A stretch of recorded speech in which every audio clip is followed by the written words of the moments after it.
ये लो जी, ये दोनों बंदे आईपीएल के इतिहास के दी मोस्ट एक्सपेंसिव बाय थे। अब आप इस पिक में से, इस आईपीएल में से मिचेल स्टार्क को हटा दो, कुछ खास फर्क नहीं पड़ने वाला केकेआर जहां खड़ा है। आप बोलोगे मिचेल स्टार्क के बिना भी केकेआर आज फाइनल में होता, बट क्या पैट कमिंस के बिना सनराइजर हैदराबाद फाइनल के आसपास होता? आंसर इज नो, नहीं होता।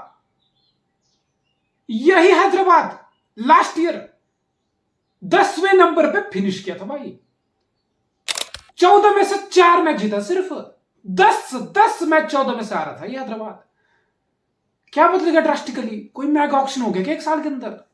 क्या बहुत ज्यादा उथल पुथल होगी क्या टीम में? नहीं, couple of by Pat Cummins was one of them.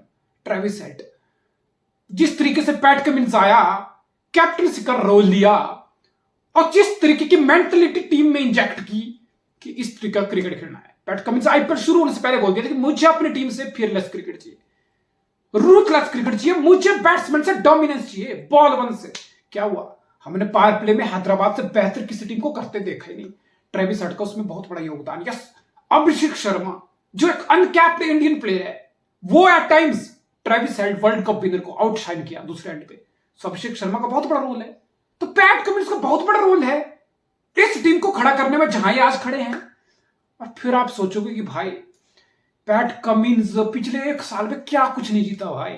Essays retain कर गया, टेस्ट चैंपियनशिप जीत गया, 50 over world cup against the odd India में आके जीत गया, और अब शायद आईपीएल भी जीत जाए। फिर आप सोचोगे what the hell stopped cricket Australia from not appointing Pat Cummins as keeper for टी20 वर्ल्ड कप? भाई नहीं है। मिचेल मार्शन का कैप्टन टी20 में, पैट कमिंस नहीं है। और मुझे लगता है अगर ऑस्ट्रेलिया के मैनेजमेंट ने ठंडे दिमाग से सोच के पैट कमिंस को आमने सामने बिठा के बात की होती कि भाई we are looking for you in the टी20 format as well, at least this world cup में, I don't think so Pat Cummins refuse करता भाई, बिकॉज वो ऑस्ट्रेलियन है, वो उनको प्राउड होता है भाई अपनी कंट्री को रिप्रेजेंट करना, वो कभी मना नहीं करता। सो आई थिंक मुझे लग रहा है ऑस्ट्रेलियन सिलेक्टर ने, ऑस्ट्रेलियन क्रिकेट बोर्ड ने कभी पैट कमिंस को टी20 कैप्टनसी के लिए रोल में कंसीडर नहीं किया, ऑफर ही नहीं किया। आप बंदे रिग्रेट कर रहे होंगे वो कि वो टी20 में एक ऐसी franchise bottom of the table थी, उसको फाइनल में लेके गया, पोटेंशियल विनर है। सो बेसिकली पता हुआ क्या होगा, क्रिकेट ऑस्ट्रेलिया ने सोचा होगा कि पैट कमिंस खुद एक ऐसा आदमी है जो टेस्ट क्रिकेट को बहुत प्रायोरिटाइज करता है, तो टेस्ट की कैप्टनसी उसके पास है। टेस्ट के बाद वक्त मिलता है तो वनडे क्रिकेट को वो प्रायोरिटाइज करता है, वनडे की कैप्टनसी उसके पास है। देवर लाइक पैट कमिंस जैसा आदमी अगर किसी फॉर्मेट को लिस्ट खेलता है वो टी20 है, तो टी20 में सबसे कम इन्वॉल्वमेंट है, टी20 में रेगुलर वो खेलता है नहीं। तो मिचेल मार्श ऑब्वियसली टी20 स्पेशलिस्ट है, तो एक्सपीरियंस उसको भी है, 34 साल का प्लेयर वो भी है, 10-12 साल उसको भी हो गए टी20 खेलते। सो ऑस्ट्रेलियन सिलेक्टर को लगा कि नहीं यार, पैट कमिंस की टी20 में स्पेशलिस्ट या कमांड नहीं है या उतना रेगुलर खेलता नहीं है, तो एक रेगुलर प्लेयर के साथ जाएं जिसको एक्सपीरियंस है, जो स्क्वाड को अच्छे से हैंडल कर पाएगा। So I don't blame them as well for that decision, but मतलब इट्स शॉकिंग टू थिंक कि पैट कमिंस जैसा आदमी अभी 10 दिन में वर्ल्ड कप स्टार्ट हो रहा है और वो ऑस्ट्रेलिया का कैप्टन नहीं होगा। It's absolutely ridiculous to think.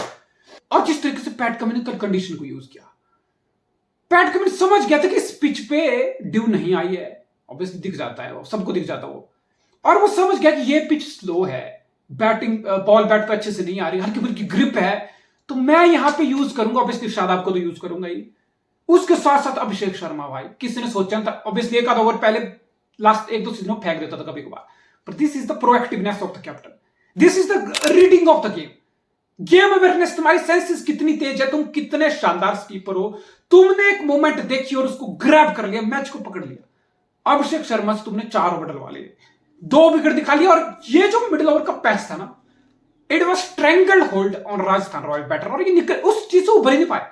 तो दिस शोज कि पैट कमिंस कितना प्रोएक्टिव कैप्टन है, कितना वो गेम को अच्छे से रीड करता है भाई, लिटरली।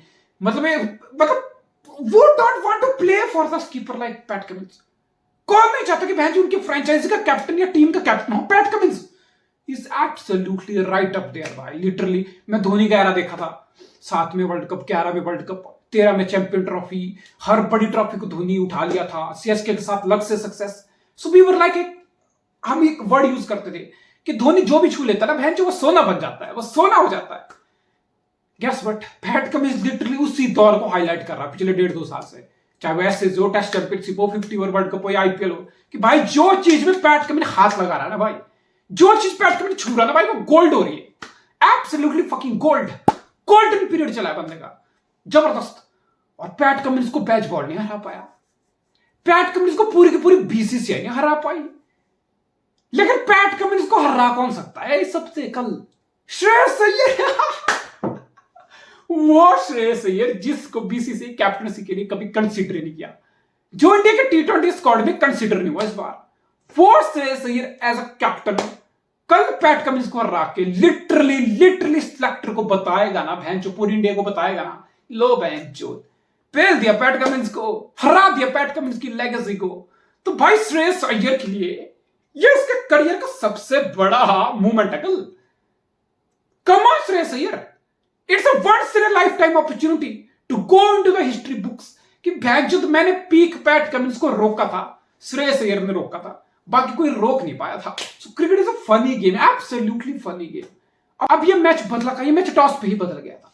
देखो तुम्हें लगा चेन्नई की पिच है, तुम पता था कि हल्की फुल्की स्लो है ये विकेट, लेकिन तुम एक्सपेक्ट करो तो कि इस पिच पे ड्यू आएगी, और फिर ड्यू आती है तो क्या होता है दूसरी इनिंग में? डजंट मैटर पिच कितनी स्लो है, डजंट मैटर पिच पे हल्की फुल्की टर्न है, गीला बॉल होगा, होल्डिंग नहीं होगी बॉल की, बॉलर की ग्रिप भी नहीं होगा, टर्निंग कुछ होगा नहीं गीले बॉल से, तो बैटिंग इजी हो जाएगी ऑटोमेटिकली। तो तुम ड्यू फैक्टर पे बहुत ज्यादा रिलाई कर रहे थे दोनों टीम टॉस पे, तो राजस्थान को लगा ड्यू आएगी और भाई सेकंड इनिंग में चकाचक हो जाएगा काम। हुआ क्या?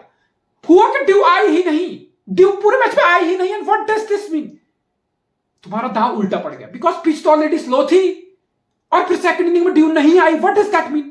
सेकंड इनिंग में ये पिच और डिटेरियोरेट हो गई और स्लो हो गई। सौड़ नहीं लगे संजू सैमसन के, रियान पराग के, हेटमायर के, पॉवेल के, जेन्युइन स्ट्रगल दिखा भाई। तो बेसिकली ये टॉस था और ये ड्यू फैक्टर था जो कि आया नहीं, बहुत बड़ा रोल प्ले किया इस मैच में। And obviously I would blame Rajasthan batsman. सामने 180 का टोटल था भाई। आज को दिक्कत पता क्या होगी? आज को दिक्कत होगी कि हर बैट्समैन को लगता है ना कि ये टी20 फॉर्मेट है, मुझे आना है और मुझे गेम डोमिनेट करनी है। संजू सैमसन भाई तुझे 180 रन चाहिए थे, तू कोई 220-30 का टारगेट चेज नहीं कर रहा था पहली बॉल से। You are trying to force your shots, तुम अपने शॉट जबरदस्ती मैन्युफैक्चर कि मुझे मारने है। रियान पराग अच्छा सीजन गया, जबरदस्त, मैं तो फॉर्म में हूं, मैं तो बहुत बड़ी बड़ी इनिंग खेला हूं इस बार, मुझे अपने शॉट मारने हैं। नहीं भाई, why are trying to force something? तो बॉल को आने दो, मैच के हिसाब से खेल के, सिचुएशन के हिसाब से खेल के, कंडीशन के हिसाब से इंप्रोवाइज करके भी रन बना सकते हो। तुम्हें सिर्फ आड़ा टेढ़ा स्लो करने की जरूरत नहीं होती। और फिर जब तुम स्लो करते हो ना और फिर ऐसी स्लो विकेट आती है ना सामने, देर आप स्ट्रगल करते हो, आपके शॉट कनेक्ट नहीं होते, बॉल खड़ी हो जाती है। सबसे बड़ा एग्जांपल है इस मैच में क्लासन।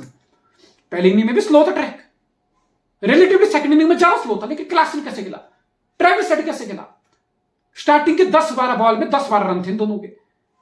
बड़े प्लेयर हैं भाई, एक्सपीरियंस प्लेयर है भाई। इनको लगा नहीं यार इस पिच में तुम्हें 10-12 बॉल लेनी पड़ेगी, इस पिच पे तुम्हें थोड़ा मेरिट के अकॉर्डिंग खेलना पड़ेगा, तुम्हें बॉल को बैट पे आना पड़ेगा rather than forcing your shot. तो क्या हुआ, अडेप्ट किया, एडजस्ट किया, मैच में इनिंग खेली, क्लासन ने भी, हेड ने भी। ये improvisation Sanju Samson, Riyan Parag, Hetmyer, Powell नहीं कर पाए। इनको लगा कि नहीं यार, पेलो पहली बॉल से, गेम डोमिनेट करो, अपने शॉट खेलो, फ्रीडम से खेलो। These are very cliche words, that's why these are very cliche things to do. देख तो लो यार, सबसे बड़ा एग्जांपल ध्रुव जुरैल। और ध्रुव जुरैल कोई 200 या 150 के स्ट्राइक रेट वाला आदमी अभी तक तो नहीं है भाई, नहीं है वो। लेकिन कल के किया वो 30 बॉल में 50 स्कोर मारा इस स्लो डिफिकल्ट पिच पे। ध्रुव जुरैल क्या किया? ध्रुव जुरैल कि छक्के पे छक्के मार दिया क्या ध्रुव जुरैल? नहीं, स्टार्टिंग की 10-12 बॉल टाइम लिया, वो लगे उसको पता कि स्लो विकेट है भाई ये। इस पिच पे तुम मेरिट पे बॉल के लेंथ और लाइन के हिसाब से खेलना पड़ेगा। देर यू गो, खेले शॉट उसने, throw the line, throw the cover, down the ground, जज के किस तरफ बॉल मूव कर रही है, घूम रही है, देर यू गो, मेरिट पे खेला वो बंदा। कोई अपने शॉट जबरदस्ती मारने की, फोर्स करने की कोशिश नहीं की, गॉट द रिवॉर्ड। तो ये आज के बैट्समैन का माइंडसेट हो गया, साइकी हो गया कि टी20 है, पहली बॉल से डोमिनेट करना है, फिर तुम्हें 10 में से 9 बार फ्लैट ट्रैक मिल जाते हैं, बॉलर के लिए कुछ है नहीं, छोटी बाउंड्री फ्लैट ट्रैक, तो तुम डोमिनेट कर देते हो गेम को। फिर एक आधा ऐसा मैच अटकता है, ऐसी कंडीशन अटकती है जहां पिच स्लो है, अब फिर तुम्हारे जो मैच है ना, फिर तुम्हारी बैटिंग से शॉट निकलते, फिर तुम फ्रस्ट्रेट होते हो, फिर तुम जबरदस्ती के शॉट मार के बॉल खड़ी करके विकेट दे देते हो। राजस्थान के साथ कल यही हुआ पूरी बैटिंग के साथ। Lack of application. भाई संजू सैमसन पहला हाफ आईपीएल बिल्कुल सैमसंग प्रो मैक्स की तरह खेला, और business end of the tournament Sanju Samson ही played like a Chinese form, heavily unreliable, dodgy, consistency सारी खत्म। Business end of the tournament Sanju Samson लगा नहीं को वही संजू सैमसन है।